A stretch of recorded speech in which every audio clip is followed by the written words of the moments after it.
सर्वेभ्यः हार्दं स्वागतम्।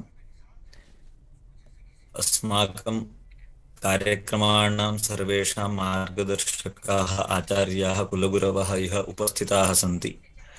तेषाम् अनुमतिं सम्प्रार्थ्य कार्यक्रमः अयम् आरभ्यते। अधिगच्छति शास्त्रार्थः स्मरति श्रद्धदाति च यत्कृपालेशतस्तस्मै नमोऽस्तु गुरवे सदा। श्रीगुरुभ्यो नमः।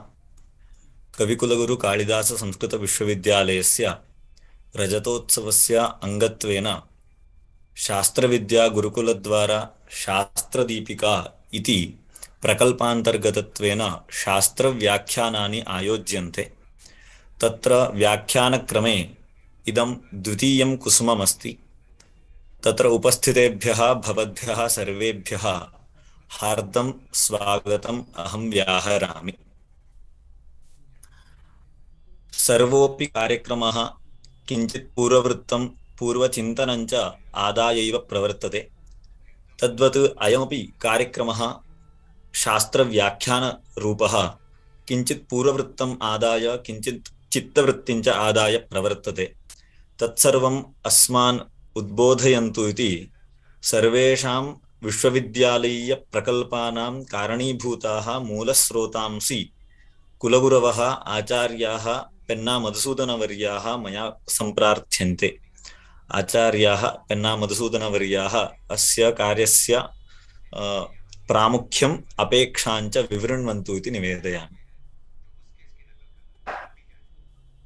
धन्यवादः महोदय। सर्वेभ्यः नमांसि। अद्य अस्माकं कविकुलगुरु कालिदास संस्कृत विश्वविद्यालयस्य शास्त्रगुरुकुल द्वारा या शास्त्रदीपिका व्याख्यानमाला आयोजिता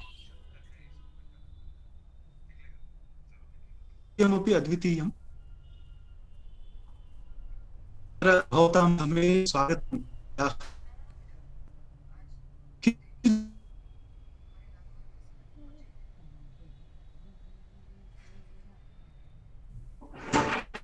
भवत्सु छात्रेषु विद्वत्सु च मम नम्र निवेदनं यत् भवन्तः सर्वेपि शास्त्रं पठितुमिच्छन्ति, अध्येतुमिच्छन्ति, अधिगन्तुमिच्छन्ति, अग्रे च ते तस्मिन्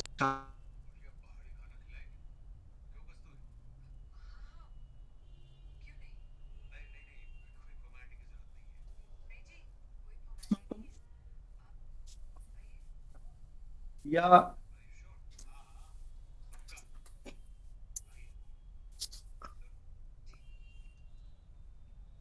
क्षम्यताम्।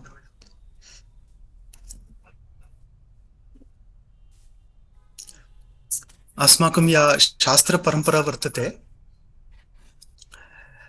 तस्यां परम्परायाम् आगताः अनेके मुख्याः शास्त्रविषयाः आधुनिककालेपि प्रसारणीयाः, तत्र अध्ययनस्य प्रोत्साहनं कार्यम् इति एकम् उद्दिष्टं।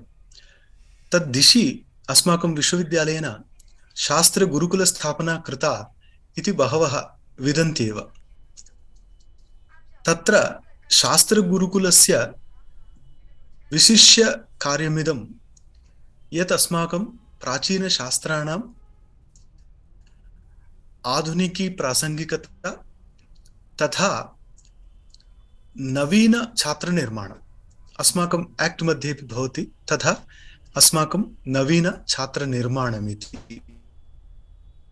यदा शास्त्राणि अधीयते तथा तेषु शास्त्रेषु बहवः विषयाः क्रमशः न पठ्यन्ते चेत्, क्रमः नावगतश्चेत् शास्त्रं गाढं न तिष्ठति। अतः तत्र कश्चन क्रमः अनुसर्तव्यः, ते विषयाः तथैव मनसि धार्याः इत्यपि स्पष्टमेव। अनया दिशा अस्माभिः शास्त्रदीपिका व्याख्यानमालायाः आरम्भः कृतः। प्रतिसप्ताहम् एकेन विदुषा कञ्चन विषयम् अधिकृत्य व्याख्यानं करिष्यते। तस्य व्याख्यानस्य फलमिदं यत् शास्त्रस्य कश्चन विषयः उद्ध्रियते, तद्विषयकशास्त्रचर्चा च प्रस्तोष्यते। एवम् एतस्याः व्याख्यानमालायाः स्वरूपं भविष्यति। अस्मिन् क्रमे कालान्तरे अस्माभिः इतः ज्येष्ठाः श्रेष्ठाश्च विद्वांसः आह्वास्यन्ते। तेषां विदुषां व्याख्यानानि च भवतां सर्वेषां प्रयोजनाय आयोजयिष्यन्ते। एवमद्य व्युत्पत्तिवादानुसारं धारेरुत्तमर्णः इति व्याकरणसूत्रम् अधिकृत्य विचारः प्रस्तुष्यते। किमर्थमयं विषयः इत्युक्ते, वस्तुतः भाषा इति भावप्रकाशनसाधनीभूतः वर्णात्मकः शब्दः। भाषा इत्युक्ते तत्र वाक्यानि भवन्ति, वाक्यार्थः शाब्दबोधो भवति, वाक्यानि च पदसमूहरूपेण भवन्ति, पदञ्च सुप्तिङन्तचयरूपेण भवति। इत्येवं रूपेण यदा प्रचलति तत्र वाक्यानाम् अर्थः कीदृशः अवगन्तव्यः इति दृष्ट्या यदा विचारः क्रियते तत्र एवं समुपतिष्ठति यत् बहुत्र शास्त्रेषु वा काव्येषु बहूनि वाक्यानि सन्ति, तत्र कथं वा शाब्दबोधः ग्राह्यः इति प्रश्नो भवति। तादृशमेव एतद् उदाहरणं यत् धारेरुत्तमर्णः इति सूत्रगतम् उदाहरणं शतं धारयते इति, तादृशसन्दर्भे सम्प्रदानत्वं कथं वा स्वीकार्यम् इति विचारो भवति। यदि तत्तत् शास्त्ररीत्या सम्प्रदानत्वं स्वीक्रियते तर्हि क्वचिदेवं भवति, क्रियाजन्यफलाश्रयत्वेन कर्तुः इच्छाविषयत्वम् इति सम्प्रदानत्वं स्वीक्रियते चेत् तेषु तेषु वाक्येषु तादृशं सम्प्रदानत्वं स्वीकृत्यैव वाक्यप्रयोगः कृतो वा न वा इत्यपि द्रष्टव्यं भवति। अतः बहूनि उदाहरणानि शास्त्रग्रन्थेषु दर्शितानि, विचारश्च प्रवर्तितः। तादृशं विचारं वयमद्य एकेन उदाहरणेन श्रोष्यामः। भवतां सर्वेषामपि अत्र शास्त्रज्ञानवृद्धिर्भवतु इति शुभं कामयमानः अहं विरमामि। इतः परम् अस्माकं विद्वान् जम्मलमडक श्रीनिवास शर्मा महोदयः अद्य तद् व्याख्यानं प्रस्तुष्यति। धन्यवादाः। धन्यवादः आचार्यः। सम्प्रति अत्र उपस्थितः आचार्यः निवेद्यते स्वीय वाग्व्यापारेण उपस्थाप्यं विषयम् अस्मान् उद्बोधयतु इति। आचार्यः जम्मलमडक श्रीनिवासवर्यः।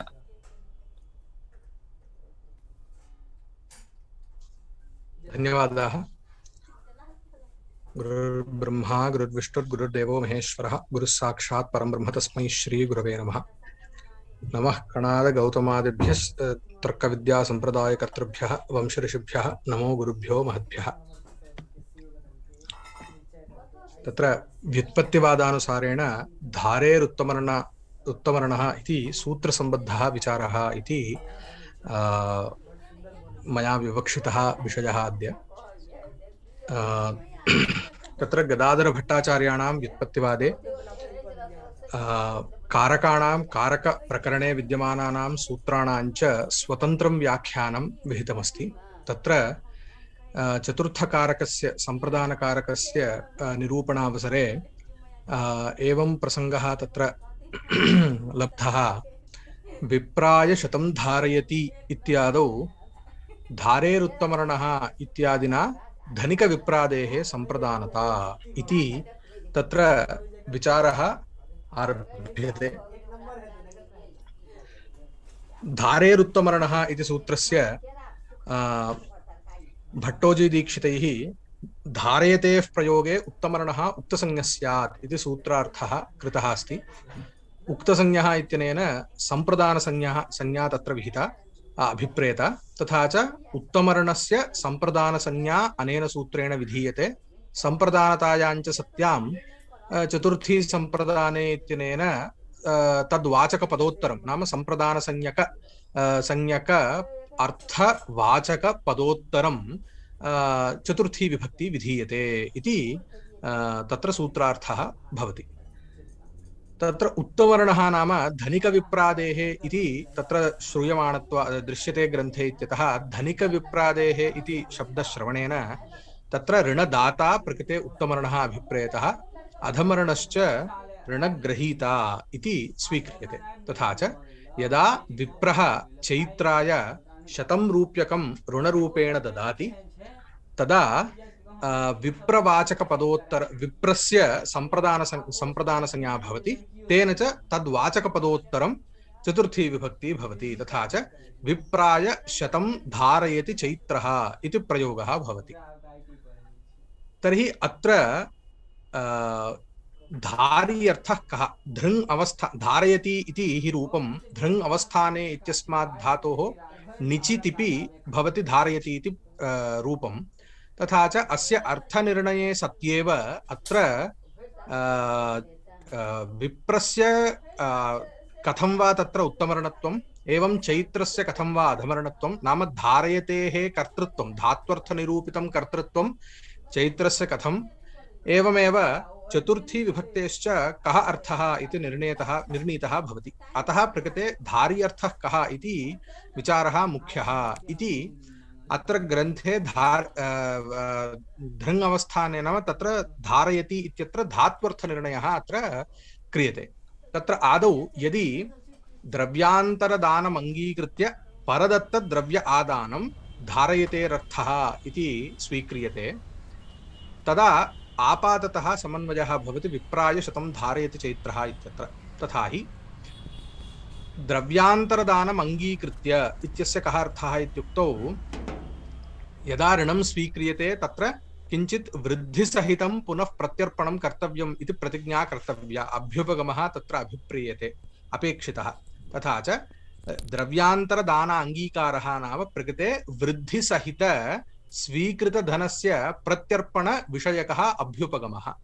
तथा च द्रव्यान्तरदान अङ्गीकारपूर्वकं यत् परदत्तं नाम विप्रदत्तं यत् द्रव्यं 100 रूप्यकं चेत् 100 रूप्यकं तस्य आदानं ग्रहणं प्रकृते धारयति इत्यत्र धात्वर्थः इति यदि स्वीक्रियते तादृश धात्वर्थ निरूपितं कर्तृत्वं नाम कृत्याश्रयत्वं तदनुकूल व्यापारानुकूल कृत्याश्रयत्वं चैत्रस्य संभवति इत्यतः तत्र विप्रस्य संप्रदानता तदुत्तरञ्च चतुर्थी इति भवति।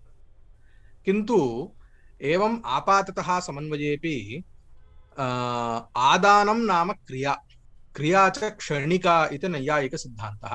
तथा च तादृश ऋणस्य ग्रहण अव्यवहितोत्तरक्षणे एव आदानात्मिका क्रिया नङ्क्ष्यति। तर्हि तद्वितीय तृतीय क्षणोत्तरं पुनः धारयति इति प्रयोगः न स्यात्।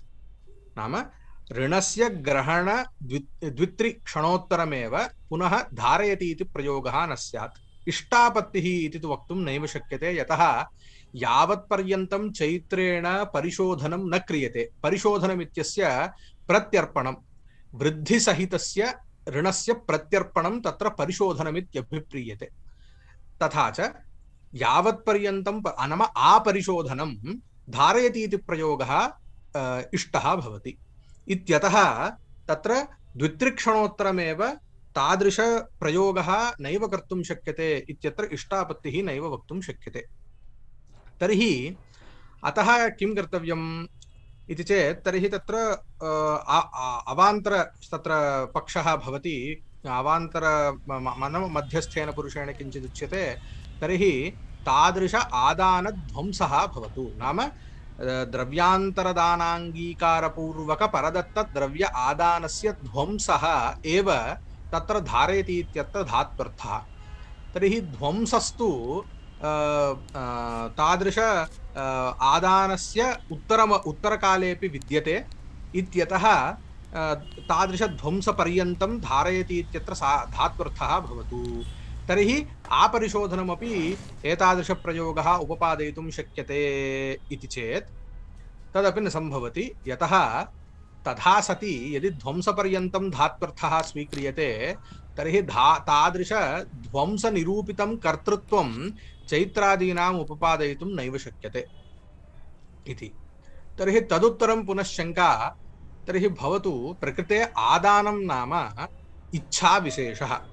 इच्छाविशेषः नाम ग्रहणं नाम जानाति इच्छति यतते इति हि तत्र तदुत्तरमेव च कर्म उत्पद्यते इति प्रक्रिया भवति। तर्हि इच्छापूर्वकमेव सर्वत्र कर्म दरीदृश्यते। एवञ्च परदत्तद्रव्य आदानम् इति यदस्ति सा इच्छापूर्विका एव भवति। अतः आदानम् इच्छापूर्वकमेव भवति। तर्हि तत् प्रयोजकीभूता इच्छा एव प्रकृते तत्र धात्वर्थः इति स्वीक्रियते।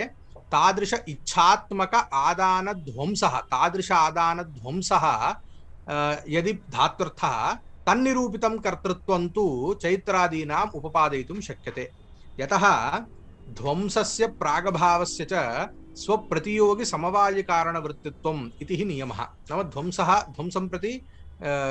कुत्र विद्यते, प्रागभावः कुत्र विद्यते इत्युक्तौ स्वप्रतियोगि समवायिकारणे विद्यते इति हि न्याय शास्त्र सिद्धान्तः अस्ति।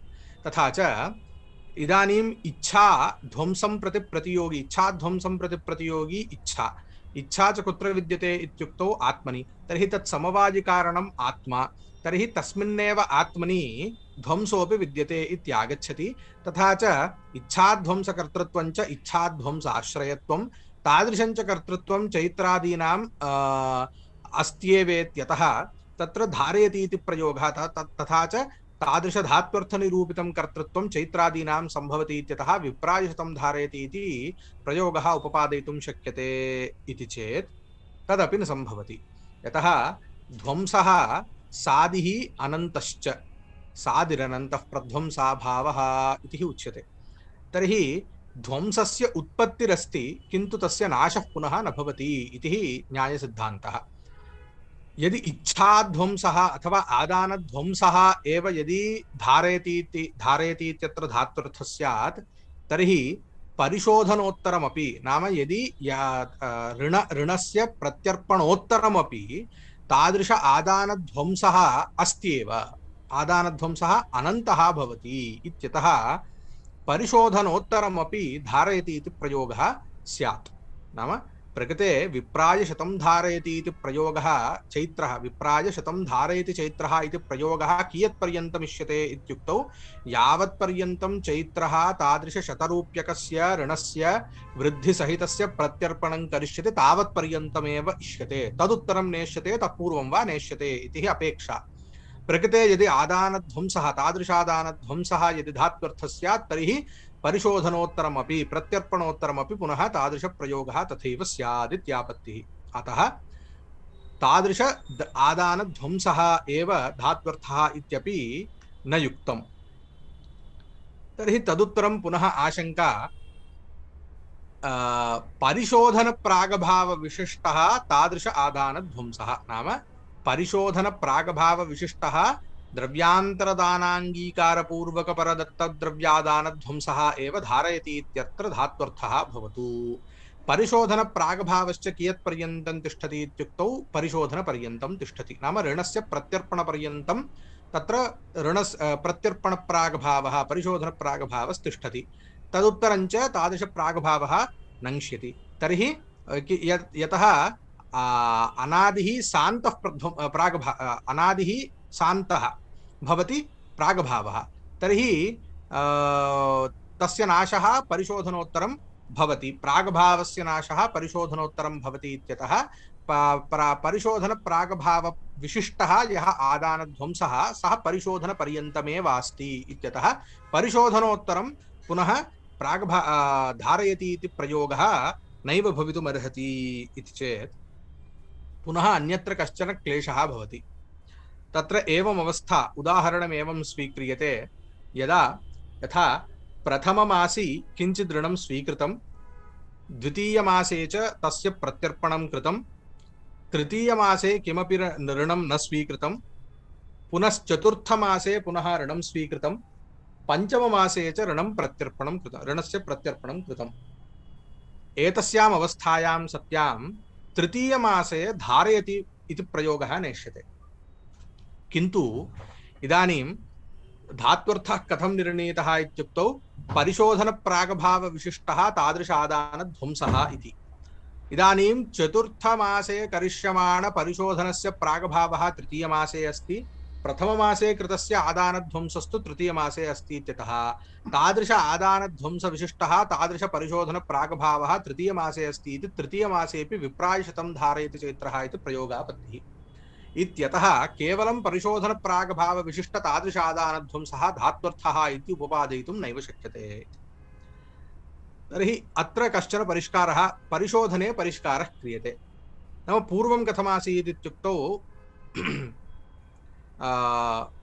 प्रथममासे शतरूप्यकं ऋणं स्वीकृतं, वृद्धिसहितं च तद् ऋणं प्रत्यर्पयिष्यते इति पूर्वकं तद् ऋणं कृतं। द्वितीयमासे च सार्धशतं प्रत्यर्पितं, चतुर्थमासे पुनः तथैव कृतं। नाम चतुर्थमासे अन्यदेव ऋणं स्वीकृतं, नाम 200 वा किमपि वृद्धिसहितं प्रत्यर्पयिष्यामि इति, चतुर्थमासे च पञ्चममासे च तत् प्रत्यर्पितम् इति अवस्था इति स्वीकृत्य, तर्हि एतस्य एवं स्थितौ तत्र तृतीयमासे धारयति इति प्रयोगापत्तिः इत्युक्तम्। इदानीं तर्हि एवं तर्हि एतादृश अवस्थायां तृतीयमासे धारयति इति प्रयोगापत्तिवारणाय तत्र प्रागभावे कश्चन विशेषण किञ्चित् विशेषणं तत्र दीयते। स्वप्रतियोग्यादान निर्वाहक अभ्युपगम विषयीभूत द्रव्यदान प्रागभाव विशिष्टः तादृश आदान ध्वंसः इति स्वीक्रियते। तस्य अर्थः कः? स्वशब्देन द्रव्यस्य आदानं नाम ऋणस्य ग्रहणं ऋणग्रहणस्य प्रध्वंसाभावः स्वीक्रियते, तस्य प्रतियोगी ऋणस्य ग्रहणं, तादृश ऋणस्य निर्वाहकीभूतः यः नाम प्रयोजकीभूतः यः अभ्युपगमः एतावद्वृद्धिसहितं 100 रूप्यकं पुनः प्रत्यर्पयिष्यामि इत्याकारकः अभ्युपगमः। तादृश अभ्युपगम विषयीभूतं यत् द्रव्यदानं नाम प्रत्यर्पणं यदस्ति तादृश प्रत्यर्पणस्य प्रागभाव विशिष्टः आदानध्वंसः स्यात् इत्याशयः। तर्हि पूर्वोक्तस्थले द्वितीयमासे तेन प्रत्यर्पितं धनं कियत् इत्युक्तौ वृद्धिसहितं 150 रूप्यकं धनं, पुनः चतुर्थमासे कियद् ऋणं कृतम् इत्युक्तौ 200 रूप्यकं ऋणं कृतं, तस्यापि वृद्धिसहितं 150 रूप्यकं पुनः प्रत्यर्पणं भवति। तर्हि तत्र प्रत्यर्पणं भवति नाम वृद्धिसहित प्रत्यर्पणं भवति 150 रूप्यकम्, अत्र तु पुनः प्रत्यर्पणं भवति 150 इति। अत्र अनयोः प्रत्यर्पणयोः भेदः नाम परिशोधनम् इति उच्यते। अस्य परिशोधनं तत्र भिन्नं भिन्नम् अस्ति। तथा च यदि स्वशब्देन प्रथम आदानध्वंसः स्वीक्रियते तर्हि प्रथममासे कृतं यद् ऋणं तस्य ध्वंसः तस्य आदानध्वंसः इति यदि स्वीक्रियते तादृश तत्प्रतियोगिभूत आदान निर्वाहक अभ्युपगम विषयीभूतं यद्द्रव्यदानं तत् 150 रूप्यकं द्रव्यदानं तस्य प्रागभावः तृतीयमासे नास्ति, स तु नष्टः। प्रागभावस्तु नष्टः यतः द्वितीयमासे तत् प्रत्यर्पितं। पञ्चममासे यद् प्रत्यर्पणमस्ति तस्य प्रागभावः यद्यप्यस्ति तथापि तत् स्वशब्देन गृहीतं यत् प्रथम ऋणस्य ध्वंसः तस्य प्रतियोगिभूत ऋण अभ्युपगम ऋणस्य निर्वाहकीभूत अभ्युपगम विषयीभूतं द्रव्यदानं न भवति इत्यतः एवं रीत्या प्रकृते अत्र भेदः अस्ति इत्यतः तृतीयमासे निरुक्त आदानध्वंसः प्रागभाव विशिष्ट आदानध्वंसः नास्ति इत्यतः विप्रायशतं धारयति चैत्रः इति प्रयोगः तदानीं कर्तुं न शक्यते इति आपाततः तत्र वारणं क्रियते। तथापि पुनः यदा पुनः प्रथममासे चतुर्थमासे च एकमेव ऋणं स्वीकृतं, 100 रूप्यकमेव ऋणं स्वीकृतं, तस्य प्रत्यर्पणं द्वितीय-पञ्चममासयोः सार्धशतरूप्यकमेव अस्ति। तथा च नाम यत्र ऋणस्य ऋणनिर्वाहक अभ्युपगम विषयीभूत द्रव्यदानं नाम प्रत्यर्पणं समानविषयकं, तत्र पुनः तृतीयमासे विप्राय 100 धारयति चैत्रः इति प्रयोगापत्तिस्तदवस्थैव इति पुनः तदुपरि पुनः आशंका। तर्हि तस्य वारणार्थं नाम तादृश आपत्ति वारणार्थं तत्र प्रागभावे स्वप्रतियोग्यादान निर्वाहक अभ्युपगम विषयीभूत एक द्रव्यदानस्य एकक्षणावच्छिन्न एकात्मवृत्तित्व संबंधेन तादृश द्रव्यदान विशिष्टान्यः यः प्रागभावः, तादृश प्रागभाव विशिष्टः यः आदानध्वंसः, तादृश आदानध्वंसः एव प्रकृते धात्वर्थः इति स्वीक्रियते इति। नाम तस्य आशयः कः इत्युक्तौ इदानीं प्रागभावे स्वप्रतियोग्यादान निर्वाहक अभ्युपगम विषयीभूत द्रव्यदान विशिष्ट अन्यत्वं निवेशितम्। यदि एकस्मिन्नेव क्षणे एकस्मिन्नेव आत्मनि पूर्वोक्त अभ्युपगम विषयीभूत द्रव्यदानं नाम इच्छा एवं आदानध्वंसश्च विद्यते चेत् तादृश विशिष्टत्वमेव तत्र सिद्ध्यति। नाम तृतीयमासे किमस्ति, तृतीयमासे पञ्चममासीय परिशोधन प्रागभावः अस्ति। एवमेव प्रथममासीय ऋण अभ्युपगम ऋणस्य निर्वाहकीभूत अभ्युपगम विषयीभूत द्रव्यदानं च अस्ति इत्यतः एकक्षणावच्छिन्न एकात्मवृत्तित्व संबंधेन तत्र तादृश द्रव्यदान विशिष्टः एव सः प्रागभावः, तादृश द्रव्यदान विशिष्ट अन्यः सः प्रागभावो न भवति इत्यतः तृतीयमासे धारयति इति प्रयोगापत्तिर्नास्ति। पञ्चममासे तु तादृश प्रागभावः एव नास्ति, यतः तत् परिशोधितम् इत्यतः तदुत्तरमपि पुनः प्रयोगापत्तिर्नास्ति इति। यद्यपि प्रकृते क्लेशः नास्ति, तथापि यत्र स्थलविशेषे चैत्रः ऋणं स्वीकृत्य मृतवान् नाम तस्य परिशोधनमेव अप्रसिद्धम्, तत्र परिशोधन प्रागभावः सर्वदा तथैव तिष्ठति, यतः तस्य परिशोधनं न संभवति, न प्रसिद्ध्यति। तर्हि सर्वदा सः तादृश परिशोधन प्रागभावः तादृश अभ्युपगम विषयीभूत द्रव्यदान विशिष्टः एव भवति, विशिष्टान्यः न भवति इति कृत्वा तत्र मरणोत्तरं तत्र धारयति इति प्रयोगः एव न स्यात्। चैत्रः विप्राय 100 धारयति इति प्रयोगः एव न स्यात्। यत्र परिशोधनमेव अप्रसिद्धं तादृशस्थले धारयति इति प्रयोगः एव न स्यात् इत्यतः तर्हि कथं वा प्रकृते धात्वर्थः स्यात् इति चेत् अत्राहुः इत्यादि ग्रन्थेन अत्र एवं निश्चीयते यत् द्रव्यान्तरदानमङ्गीकृत्य नाम द्रव्यान्तरदान अङ्गीकारपूर्वक परदत्त द्रव्य आदान जन्यः अदृष्ट विशेषः एव धात्वर्थः इति। तथा च ऋणग्रहणेन किञ्चित् पापम् उत्पद्यते, तादृश पापञ्च परिशोधनेन नश्यति। तादृशं किञ्चित् पापं प्रकृते परिकल्प्यते, तत् पापपर्यन्तञ्च प्रकृते धात्वर्थः स्वीक्रियते। तर्हि इदं पापं कियत्पर्यन्तं तिष्ठति, परिशोधनपर्यन्तं तिष्ठति। तर्हि पूर्वोक्तस्थलेषु सर्वत्रापि यत्र पञ्चमासपर्यन्तं यद् उदाहरणं स्वीकृतं तत्र तृतीयमासे किञ्चित् पापं ऋणग्रहण जन्यं पापं तस्य नास्ति, यतः तस्य तेन द्वितीयमासे वा पञ्चममासे वा ऋणं परिशोधितम् इत्यतः तादृश ऋणग्रहणजन्य अदृष्टविशेषः दुरदृष्टविशेषः नाम पापं तस्य नास्ति चैत्रस्य इति कृत्वा तृतीयमासे धारयति इति प्रयोगापत्तिर्नास्ति। एवमेव परिशोधनोत्तरमपि धारयति इति प्रयोगः नास्ति, यतः परिशोधनोत्तरं तादृशपापं नष्टम् इत्यतः पूर्वोक्तस्थलेषु सर्वत्रापि यत्र च अपरिशुद्ध्य नाम परिशोधनम् अकृत्वा यस्य मरणं जातं तस्य तु पापं तथैव तिष्ठति इत्यतः तत्र धारयति इति प्रयोगः अपि उपपद्यते इत्यतः सर्वत्र स्थलेषु इदं सुष्ठु भवति इत्यतः धारयति इत्यत्र धात्वर्थस्तु द्रव्यान्तरदानाङ्गीकारपूर्वक परदत्त द्रव्य आदानजन्य पापम् इत्येव प्रकृते निश्चीयते। तादृश पापाश्रयत्वं पापवत्वमेव पापाश्रयत्वरूपं कर्तृत्वं चैत्रादिषु तत्र समन्वितं भवति इत्यत एव च ऋणस्य अपरिशोधनं यदस्ति तत् उपपादकेषु परिगणितम् इत्यपि अनेनैव संगच्छते।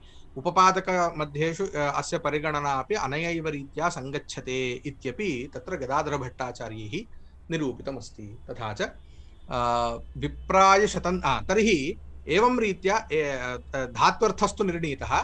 तर्हि विप्राय इत्यत्र चतुर्थी विभक्तेः कः अर्थः इत्युक्तौ कर्तृत्वमर्थः। इदञ्च कर्तृत्वं कुत्रान्वेति इत्युक्तौ द्रव्यान्तरदानाङ्गीकारपूर्वक परदत्त इत्यत्र परकर्तृकं यद्दानमस्ति तत्र यद्दानं तस्मिन् दाने इदं कर्तृत्वम् अन्वेति, एतादृशं कर्तृत्वं तत्र अन्वेति इति तत्र शाब्दबोधे कथं निर्वाहः इत्यपि आचार्यैः दर्शितमस्ति इति उक्त्वा विरमामि। अत्र यदि किमपि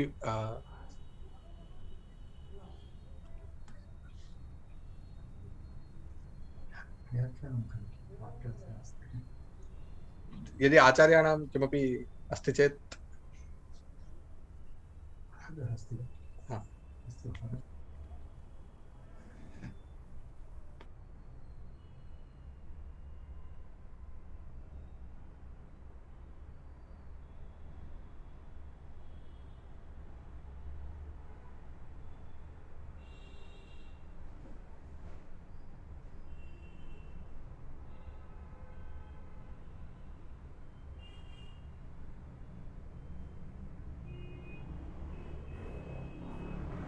धन्यवादः आचार्यः।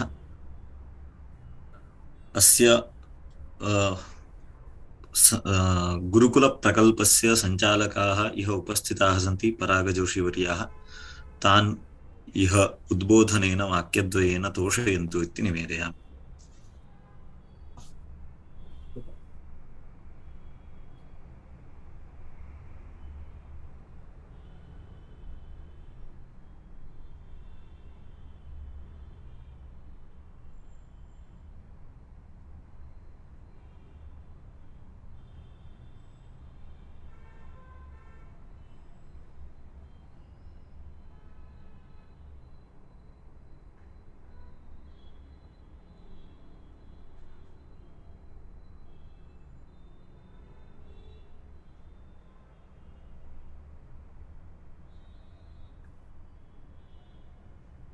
तन्त्रांशकारणेन प्रायः तेषाम् अत्र उपस्थितिर्नास्ति, अतः व्याख्यानं तु इह सुसम्पन्नं।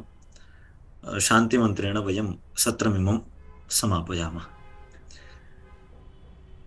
पूर्णमदः पूर्णमिदं पूर्णात् पूर्णमुदच्यते पूर्णस्य पूर्णमादाय पूर्णमेवावशिष्यते। ओम शांति शांति शांतिः। धन्यवादः। Recording stopped.